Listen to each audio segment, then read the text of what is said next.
Telugu Desam Janasena BJP పార్టీల కూటమి అధికారంలోకి వస్తేనే రాష్ట్రం సుభిక్షంగా ఉంటుందని టీడీపీ కాకినాడ సిటీ నియోజకవర్గ ఇన్ఛార్జ్ మాజీ ఎమ్మెల్యే వనమాడి కొండబాబు పేర్కొన్నారు. కాకినాడలోని జిల్లా తెలుగుదేశం పార్టీ కార్యాలయంలో పార్టీ నగర అధ్యక్షులు మల్లెపూడి వీరు అధ్యక్షతన పార్టీ నగర కమిటీ నాయకులు కార్యకర్తల ఎన్నికల సన్నద్ధ సమావేశం జరిగింది.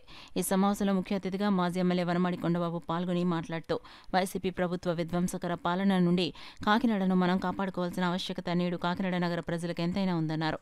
రాబోయే తెలుగుదేశం జనసేన బీజేపీ కూటమి ప్రభుత్వంలో చంద్రన్న బీమా పథకం ద్వారా ప్రతి పేదవాడికి 10 లక్షల ఇన్సూరెన్స్ పాలసీ, పెళ్లి కానుక క్రింద ₹1,00,000 అందించడం, యువత స్వయం ఉపాధికి 5 ఏళ్లలో 10,000 కోట్లు ఖర్చు చేసేలా చంద్రబాబు ప్రణాళికలు రూపొందించారని తెలుగుదేశం పార్టీ శ్రేణులు క్షేత్రస్థాయిలో ప్రతి ఇంటికెళ్లి చంద్రబాబు ముఖ్యమంత్రి కావాల్సిన ఆవశ్యకతను టీడీపీ కూటమి అందించు సూపర్ 6 సంక్షేమ పథకాలను ప్రతి ఓటరుకు వివరించాలని కోరారు. సమావేశంలో నాయకులు గదుల సాయిబాబా, తాజుద్దీన్, సికోటి అప్పలకొండ, ఖాన్, ఎస్కే రహీం, గాది, శివ, అన్సర్, గుజ్జు, దుర్గా, లక్ష్మణరావు, బంగారు సూర్యావతి, సత్యనారాయణ, చెలంగి వీరబాబు, అంబటి చిన్న, మల్లాడి చిన్న, చింతలపూడి రవి, మీసాల సునీత, అంగడి దుర్గా, కొల్లు కుమారి, దేవజయలక్ష్మి, రిక్కాలక్ష్మి తదితరులు పాల్గొన్నారు.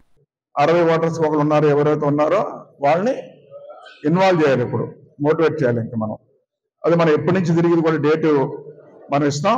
ఈలోగా మనం ఏంటంటే ఏ వార్డు ఎప్పుడన్నది ఇప్పుడే తయారు చేసుకుందాం.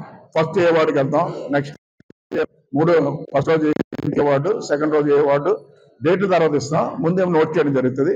అవన్నీ నోట్ చేసుకుందామని ఈ సందర్భంగా తెలియజేస్తున్నాం. పరిపాలన చేసేసుకున్నారు, దాచేసుకున్నారు, అన్ని అయిపోయినాయి. ఇంకా మన అధికారం వచ్చిన తర్వాత కక్కించే బాధ్యత మనం తీసుకుంటామని కూడా ఈ సందర్భంగా తెలియజేస్తున్నాం. ధైర్యంగా ఉండాలి, మీరు అందరూ కూడా అధైర్యంతో ఉండకూడదు. ఎవరు కూడా వాళ్ళు అలాగే మైండ్గా మాడేసే లాస్ట్ టైం అధికారం తెచ్చుకున్నారు. వాళ్ళు అబద్ధాలు ఆడి అధికారంలోకి వచ్చారు. వాళ్ళు అబద్ధాలు ఆడి ప్రజలకి మాయ చేసి అబద్ధాలు చెప్పి అధికారంలోకి వచ్చారు.